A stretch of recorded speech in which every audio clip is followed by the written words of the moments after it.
Welcome back into the studio. Thanks for joining me as we work through the alphabet of textures one letter at a time. And today we are on the letter K, which presented a challenge. So I went into my kitchen and found some kitchen tools.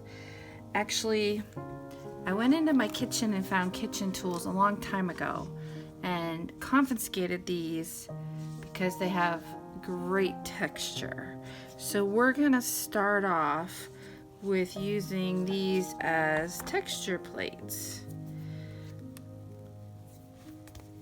So I'm going to take some Distress Oxide in Bundled Sage.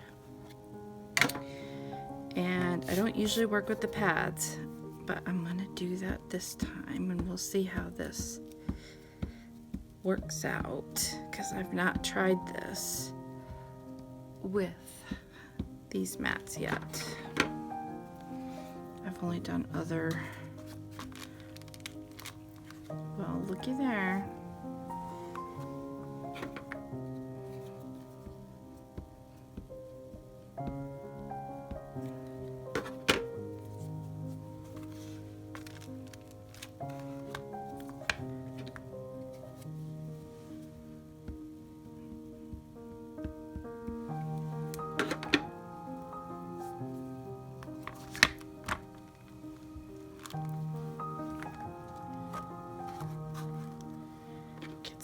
Texture down. Now this is not actual texture, it's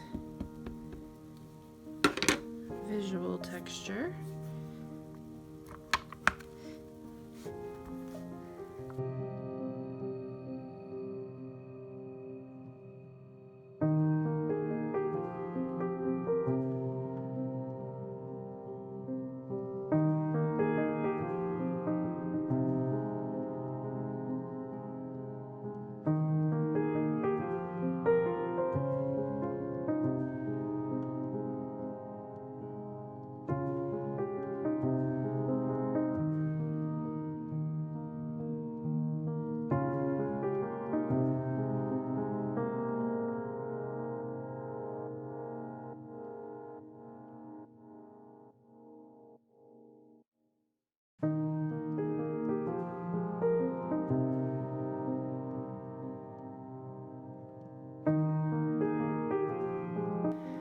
Now you're gonna notice here as I am putting down the matte medium gel that I'm only actually really putting it in the places that I have not stamped that Distress Oxide, because that Distress Oxide will move from the liquid of the matte medium gel.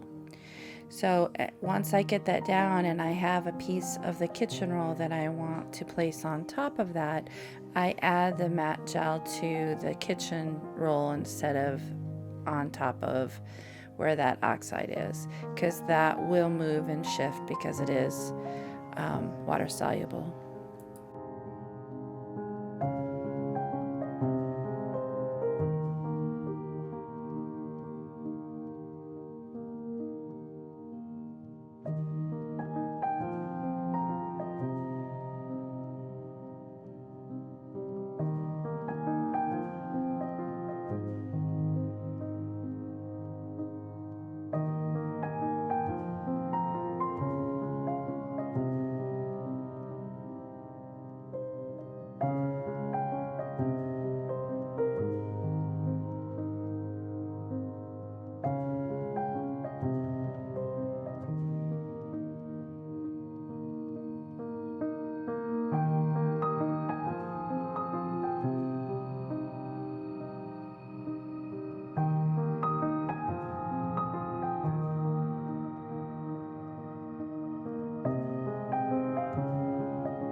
You may be wondering, yes, I do have all my letters separated and in little bins and hanging on the wall, because you never know when you're going to need a letter.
And generally, if I pull out this lid, you know that I'll be dry brushing, but at this point, I am not going to be dry brushing on this one. I just want to soften up those lines of transition where I go from visual texture into the white space. So although I am using my finger, I am not allowing it to dry as much, and just using my finger to really soften those edges. Because I used a fixative on this prior to adding the gesso softening areas, that the liquid of the gesso is not going to move the Distress Oxide inks, because I did use that fixative first. So that's a very important step to use if you're going to be going in with some liquid on top of water soluble areas, but I suggest you wait till the end till you do that, because you don't want that to create a barrier to other things that you may be adding.